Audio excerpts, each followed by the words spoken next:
议会临时会上午伫内地进口的专案报告当中，国民党甲无党籍议员拢发言踊跃。其中议员王家珍询问在场官员假借内地的牙手，结果拢无人牙。强调，既然内地有毒，政府以高行进口，真正是糟蹋人民。敢讲真正是要互善食人食。会中国民党团嘛针对台南内地自治条例提出中央，要求议会提出税限等3项决议。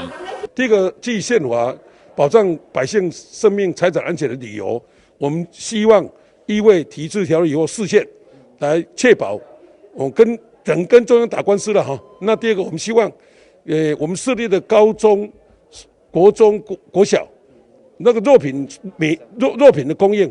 直接简单说，底牌供应直接由我们安南跟善化肉品市场供应，也确保学生不会吃到有来猪的肉品。第三个，我们希望成立一个专案小组，就针对来猪进口以后，议会不分党派，大家的共同来关心我们市民的健康。会中书记长李宗诚除了强调国民党正积极联署返内地拼公道，麻烦了火锅店单一肉品如何表示。甚至市场已经出现假检验报告，民众要安怎安心？一个德腾斯公司，它所验的有60件都是假的，是假的哎！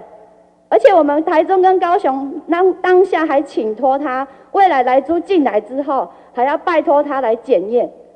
连这么好的公司，还得到金句奖的公司，既然还可以做出假的检验报告。你要民众怎么相信说我们吃到的东西都是安心的呢？社会生取检验中心自己负责，跟其他外包厂商完全没有关系，所以这点检验大家可以放心。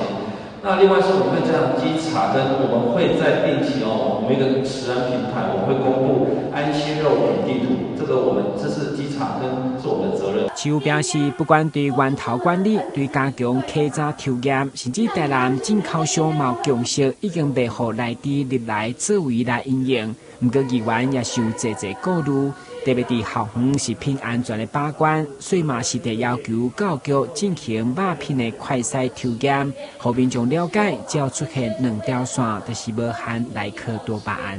它温了一下，它水就会滴出来嘛，然后它等一下就会渗到这里面，然后再用那个滴出来的血水滴在这里。3滴哦。要搞3滴对噻。啊，要经过多久？它慢慢就会渗进去，就会出来。